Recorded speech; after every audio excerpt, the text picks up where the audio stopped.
they're delighted. Their fans are delighted over there in the far corner. But yeah, really shell-shocked, really, as the whole stadium is. I can't believe what I've seen. Well, the Blues were 3-0 up. The game was in the bag. Both head coaches were making changes because both thought that it was over. A really sloppy piece of defending allowed what looked like a consolation goal to make it 3-1. Then suddenly another calamitous error or two and it was 3-2. And then a final calamitous error and it was 3-3. City's losing streak finally comes to an end, but they haven't got the win that looked like it was in the bag. And their Champions League future is not guaranteed because they have not taken the 3 points and their next 2 away games look pretty tricky at Juventus and, of course, Paris Saint-Germain. Well, what can you say about that? City 3, Feyenoord 3. Well, let's go back to a shell-shocked studio. I'm sure they're just as stunned as we are. Cal.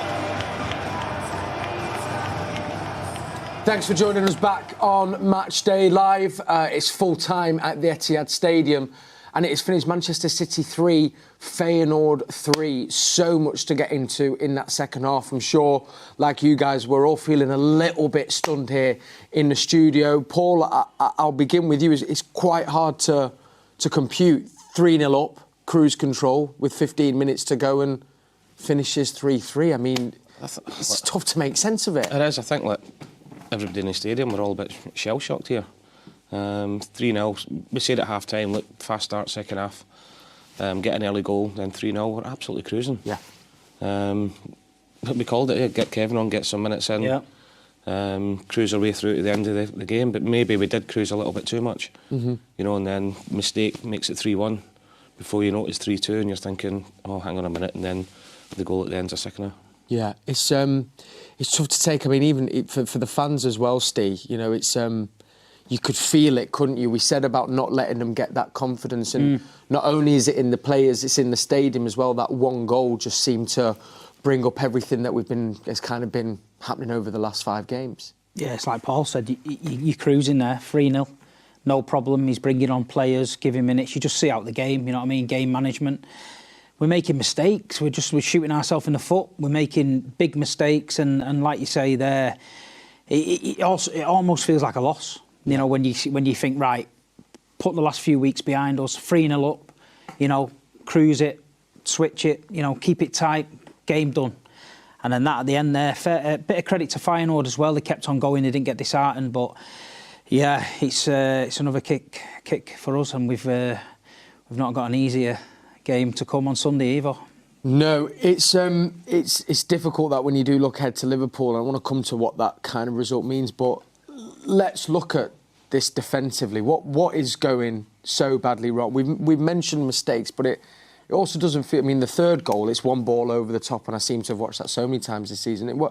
Can we place it in where it is going so badly wrong at the moment? It is a ball over the top, which is catching the back 3, back 4 out. Yeah. You know, it's a high line. If somebody's running and gets a couple of yards on you and then breaks that line, you're never catching them. It's just switching off, really. I mean, the first goal, Vardiol, it's a sloppy back pass to the goalkeeper. You know, in all fairness, you winning 3-0. Boot it in Rosehead if you've got to. Just get it away. Stop playing pretty. I know it's like hindsight and all that kind of thing, but really, yes, if he boots it out, he'll get a bit of stick off his players and they'll be sort of saying calm down and stuff like that, but you'd rather at that than that. And then, of course, then they get the other one, and then there's panic stations. And again, just even the third goal is just one ball over the top, just breaking the lines. Edison comes out. Again, do you think, should he stay on his line? Should he not? But to be fair, it's a great ball back in. But it is disappointing. You know, everybody said that, you know, you're 3-0, the game's gone, it's done. I mean, we said at half-time, if it's 1-0, we'd take that. It's a clean sheet, it's brilliant. You're getting back to what you have been like.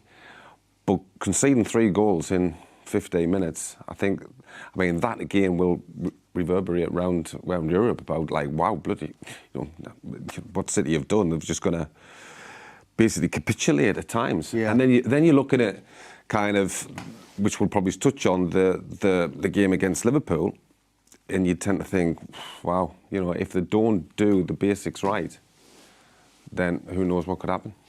Is it just the basics though as well, Paul? Because I don't know. I think you were saying off camera there's times where, you know, think of Erling Haaland a season or two ago, everything he touched hit the back of a net. Conversely, what seems to happen with City is any form of attack results in a goal, and then you can feel that rippling through the way the players are playing. Have you ever had moments like that, and how does City, you know, stem this rot? Because that's what it feels like is happening in defence at the moment. I think what we've always been good at over the last few years, even when we've not been at our best, is game management and seeing out games and manage. Just it sounds boring when you say it, basics, but that's what it is. It's boring football. Do the basics right first and foremost. You know, and at 3-0, Steve said, Guardiola, who's been fantastic, you've just got to clear your lines, you know, in that sort of situation. And then maybe sometimes whether young Jamai's come on or whatever, and just maybe drop that little bit deeper and don't allow that ball over the top. I know it's not how we like to play at times. We like to play with a high line, but when it's 3-0 or even it goes to 3-1, just think, do you know what, maybe just let's drop 10 yards back a little bit. We'll still keep the ball for fun, you know, but just stop that threat in behind all the time, because it's happening a lot, and teams are looking at it now and they're getting third men running. It's not always a centre forward, it's a third man from midfield. And Steve said, somebody gets a run on you in that situation, you're not getting back to catch them. No. I mean, the question I'm going to ask Ollie is, you know, why do you want to play a high line when you're 3-0 up and 15 minutes to go? It makes no sense. No need to. Just like you say, game management, drop a little bit deeper, pass it around a little bit, maybe draw them out.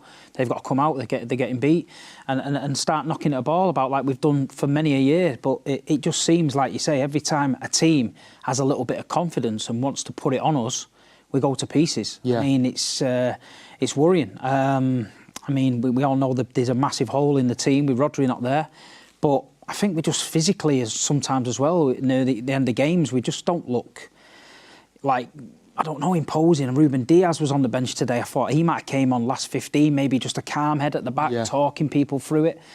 But Pep didn't look happy there. And like you say, the supporters leaving tonight, we're all shell-shocked in the studio, and it doesn't bode well for weekend for me. No, and there was a shot there. I think even at 3-1, Pep seemed to have his head in his hands for about 2 minutes. That was before the other two goals.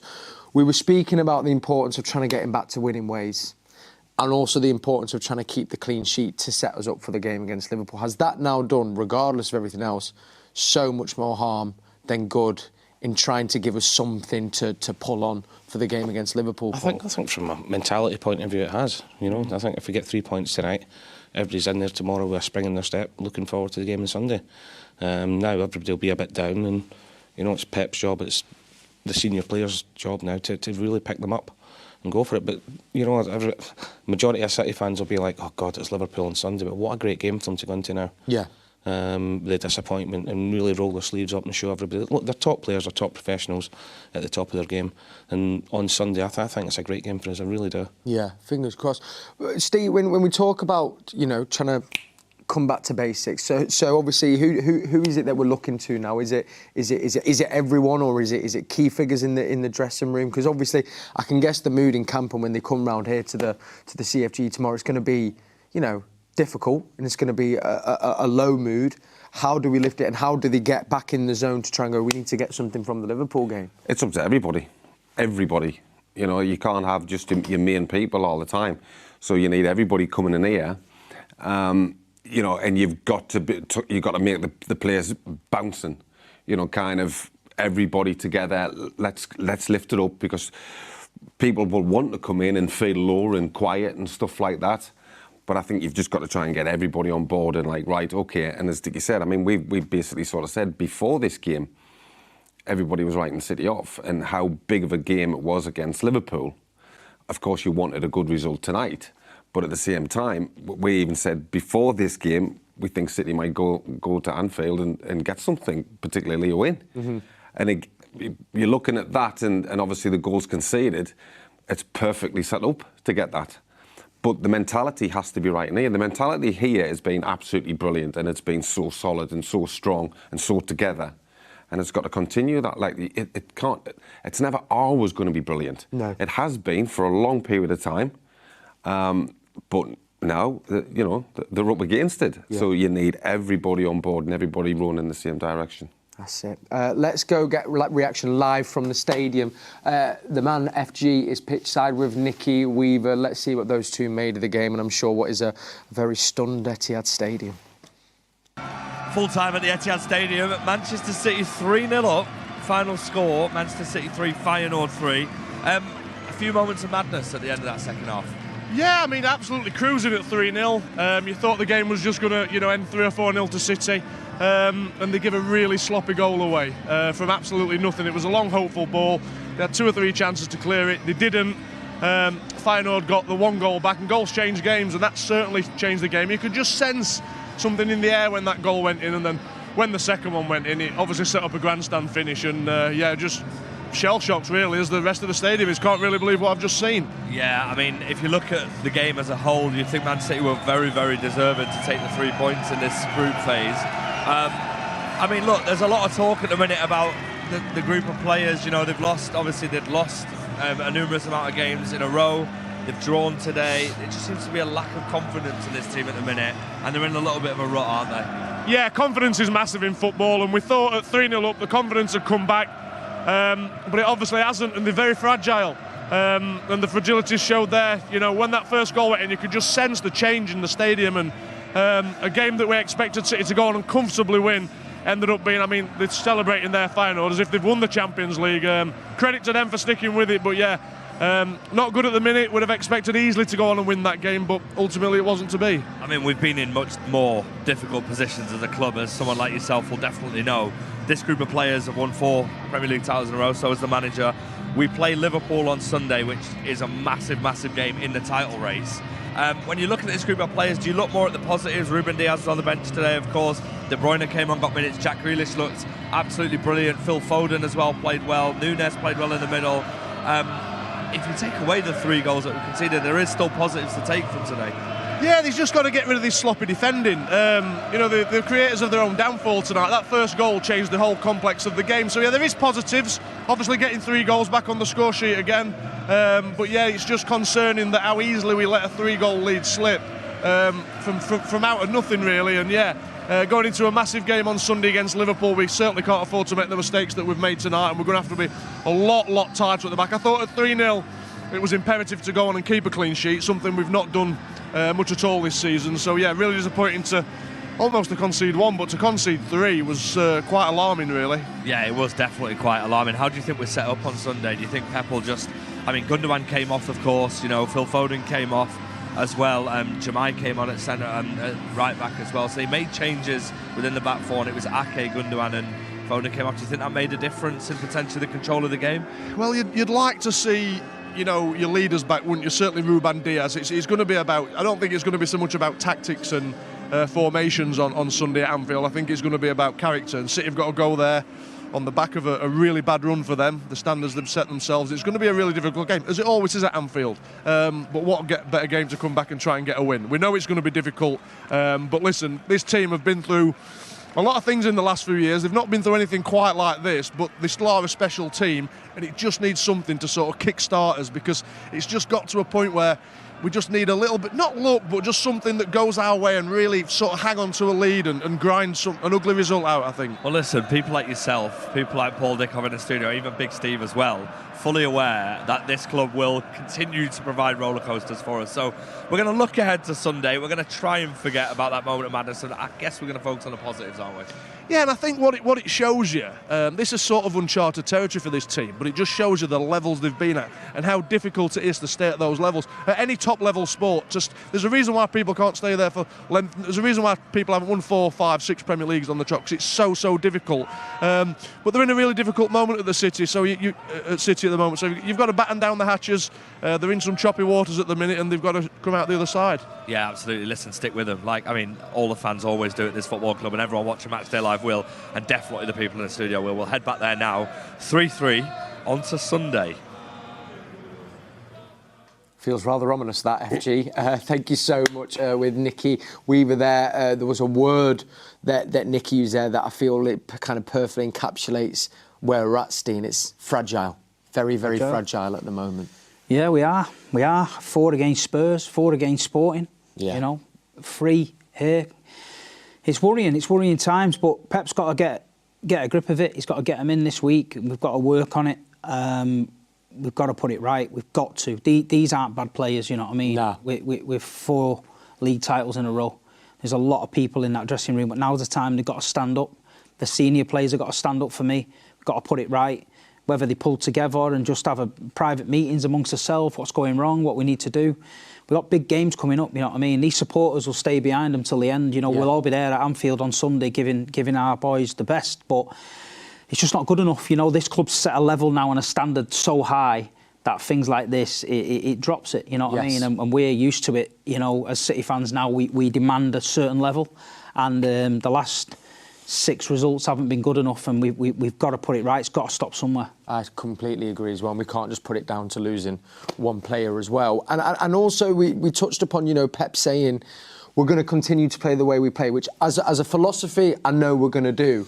But does there need to be even just maybe a little bit of tweaking or something has to give? Because something's not working, Steve. Well, I think there'll be home truths. I mean, I can guarantee you one thing, that dressing room now will not be a place for the Feyenoord, because I think things will get said, 100%. Yeah. And things have to be said. It's not all, you know, yes, you're my mate, but this is our job. Yeah. You know, and if things need to be said, it needs to be said. It's not personal, it's professional business. And I do feel as though things will get said in that dressing room, because it needs to come out.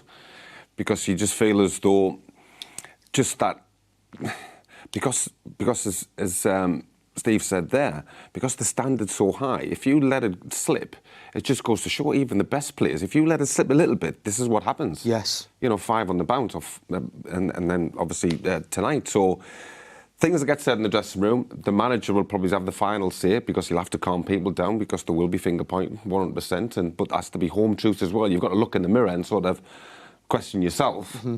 But once it's done, OK, get yourself home, we're in tomorrow, we start again. And I think just clean slate, let's go. Clean slate, and one of the things Ake was talking about this week before the game that was being drilled this week when trying to get this clean slate was making no mistakes. And granted, that's not the full picture, but that's definitely played a part in these last 5 games, as you say, you know, nearly putting the ball in the back of the net, quick break, lapse concentration, ball in the back of the net. It felt like 2 mistakes against Knight have gifted them the chance to get back in the game. And I think that's another area that needs to be, well, they've said they've worked on it, but maybe not hard enough, I don't know. Yeah, but look, it's Steve said there, that the standards over the last few years have been that high that even if it drops a little bit, for everybody else it looks as if it's dropped massively because of so good we've been. I was just thinking there, and the guys were talking about over the last few seasons, because we have had sticky spells, nothing like this. No. But there's always been 1 or 2 players that have really went, right, I'm going to take that responsibility now. Yeah. I remember 2 or 3 years ago, Kevin was unplayable. Yeah. Kevin was out last season. Phil really came up to the fore. Jack, the Champions League treble winning season. You know, when Ruben things in his first season. Ruben in his first season. There's always been 1 or 2 that have sort of looked around and thought, right, we're struggling a bit here. Now it's my responsibility to drag this team through it. And all it takes is 1 or 2 or 3 of the names I've just mentioned there on Sunday and going on again to think back to there and take that mantle on board. Because at times, the players I've spoken about, they dragged the team through sticky situations when we weren't doing well. And they really made the difference. And I think it's the big players in the team, the ones that the other players really look up to, that know that the game changers. It's now time for them on Sunday and beyond that to go, right, I am world class. I am the man, and I'm going to go and do this for the rest of the team. Because everybody else, your teammates, follow through them. Yeah. And I guess as well, you don't want to be too reactive, Steve. Like, obviously, it's you know, a crisis. I don't know if it's fully a crisis yet, but, you know, we're in uncharted territory. We're in a bad spell. You don't want to be then start making massive changes. You know, if you're bringing in Ortega, saying you're going, right, we're going to do a whole new defence, you need to kind of keep a bit of relative calm and perspective on the situation a bit, I feel. We've got to. We've got to. I mean, there's no rival fan or club in the country that's going to feel sorry for Manchester City. No. You know what I mean? We've been dominating English football, and there's a lot of people been waiting for this. So we've got to not feel sorry for ourselves and trudge off that pitch with your head down thinking, oh, we've got Anfield. We've got to think, you know what? We've got gold badges on the centre of the shirt. you know what I mean, world champions not too long ago. Look at them badges, you earn that. Yeah. You know, we belong at the top table. It's not going well. Someone's got to stop it. Like you say, the players have got to make a stand. One or two players, like Paul said, have got to step up and drag the team over the line and break this barren spell. And like you say, all we can do as fans and of the club is get behind them and not panic. The last thing we want is a major overreaction and everybody pointing fingers. At the end of the day, we've had another result. It's disappointing, but we've just got to keep going, and I'm sure in the end, you know, these players, the manager, will get us back to where we need to be and that. I agree. And listen, let's bring in a bit of other perspective. And, you know, we could probably sit here and stay on the doom and gloom, but trying to find, I think, some positives is always good. And granted, you've lost 5, drawn 1. But there's something in, Steve, that it's been across competitions. You know, the fact that we still are second in the Premier League. It's not like we've lost 4 in a row in the league. You know, we're second in the Premier League, granted 8 points behind. We could put that to 5. You're not fully out, you know, sitting in that elimination spot in the Champions League. So has there been something where at least it's been spread over and not just, it's just decimated one competition? It's funny because just before you asked the question, I'm actually smiling to myself and I'm thinking, you know, to try and put some sort of positive on it. Yes, there's been 5 defeats. And I think before this game, you would have been thinking, you know, we need a win, and we were sort of saying positive about getting a win. It's a draw. It's a draw in the Champions League. That's better than the last results. Yes. So it's progress. Yes. We might look at it in certain ways at times because you were 3-0 up with 15 minutes to go. But to stop that slide, it's a draw. Yeah. So, OK, we're getting a draw in the Champions League. We move on. Can we do it? Can we go one better against Liverpool? And let's turn our attention to there. Obviously, it's a huge fixture, arguably probably been the fixture of the Premier League for the last 4 or 5 seasons. We know how difficult it is to go to Anfield. Started off brilliantly under Arne Slot. But I loved what you said, Paul, that if there was ever a game, and I know we wanted it to be tonight at home to Feyenoord, but if there was ever a game to really kind of, I guess, keep the naysayers out and show what we're made of, it's against Liverpool on Sunday. It is, and after the last 5 games, and especially tonight, losing a 3-0 lead, everybody will look at that game and think Liverpool are going to batter City on Sunday. You know, so as a group of players, you've got to use that adversity as an advantage. You know, you've got a siege mentality. You've got to think we're going here. Everybody's expecting us to get beat. Let's go and show them what we're all about. And it's going to be tough. And Liverpool, they're in a great run of results, but their performances haven't been that great. They were very lucky against Southampton at the weekend. So as much as they'll be looking at our team and how they can get at us, I'm sure Pep and his staff and the players will be looking at how they're playing at the minute and knowing how we can hurt them as well. And they've lost at home this season as well. Yeah. You know, so I know it looks as if we're trying to pick out any little positives we can, but this group of players, this squad of players, are more than capable of going there and winning on Sunday. Yeah, and we can't forget what they've done over the last however many years. It wouldn't surprise you, but this is the Premier League. This is why we love the Premier League. You look at, for instance, Tottenham. We know how hit-y misty they are, and they get beat off, as I mentioned before, off Ipswich, who hadn't won in the league. Yeah. And then they come to the Etihad and are brilliant. But everybody before the game was expecting City to be the other way around, 4-0, and possibly more. You look at this game against Liverpool, everybody now will be looking at this and going, oh, I'm watching that game on Saturday because Liverpool will be absolutely all over them. You just don't know what you're going to get. All of a sudden, you could just get a wonderful performance, and then people go, oh, how silly were we, writing them off, and look what they've just done. I hope that is the case, Steve. Do you know what I also wanted to point out? Before the changes, which I do think, and FG mentioned it, you know, you took off Gundo, who for me, I think that's probably the best I've seen him this season. Phil Foden starting to go to, you know, play to the standards that he'd set. He's still great in when he's not maybe at where he thinks he can play at. You bring on 2 young lads. But before that, it was in control, and that felt like we were saying, OK, there's the City we remember. Yeah. And I think that's an important thing to take from the game. Before the changes, that 11 players that were out there, it was a very, very good 75 minutes of football. Looked very comfortable. We were saying in the studio, 3-0, that's the cushion we wanted. It's great, you know, we were knocking it around like we've done before. Didn't look in trouble at all. It's just the defending aspect of it is going to be worrying. And we've just got to, I don't know, he's got to put it right. I mean, you can't blame the young lads. You should be able to bring them kind of substitutes on, 3-0 up at home to Feyenoord. Agreed. 15 minutes to go, otherwise you never bring them on. You know, they need experience and that.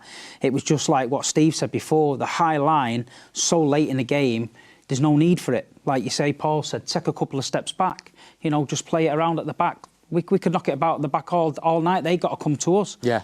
But we didn't. And like you say, this long ball over the top seems to be catching us out. I mean, I think it was the second goal or the third one when it squeezed between Edison and the post was crazy. But you get that. You say that when teams are struggling, nothing goes your way. I know it sounds daft, but we're in that position at the minute and nothing's going our way. Nah. So we just need to break it. You know what I mean? We get to Anfield at weekend, get a solid few days here at the training ground, get behind them. And like you say, we will be there on Sunday and, see how it goes. See how it goes. Also, as well, Liverpool playing tomorrow. They've got a huge game against Real Madrid, so an extra day's rest. And it comes back to, I think, that other thing as well, leaders is what we're looking for. And leaders and basics seems to feel the general conversation, Paul. Yeah, it does. And there's enough leaders, there's enough experience, there's enough quality in the whole squad to be able to get through it. And it is, and, you know, sometimes when you go through stages like this, it can work in your favour. You know, and everybody's against you.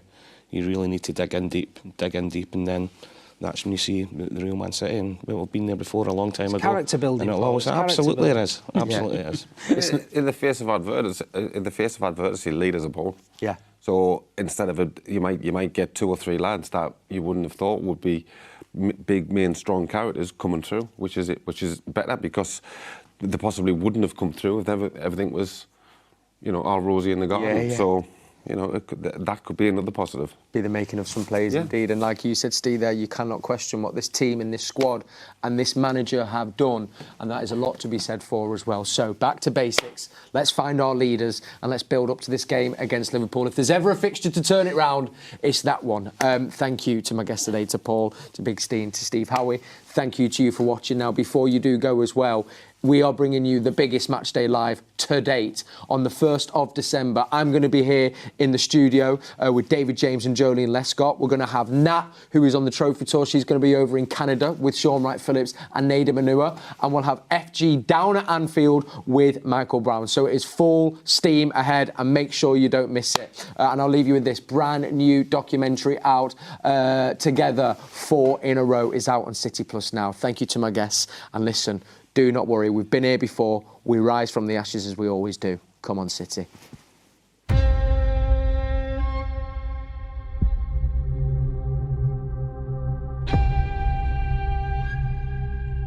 That's why no one did 4 Premier Leagues in a row. That's the reason why it's so difficult.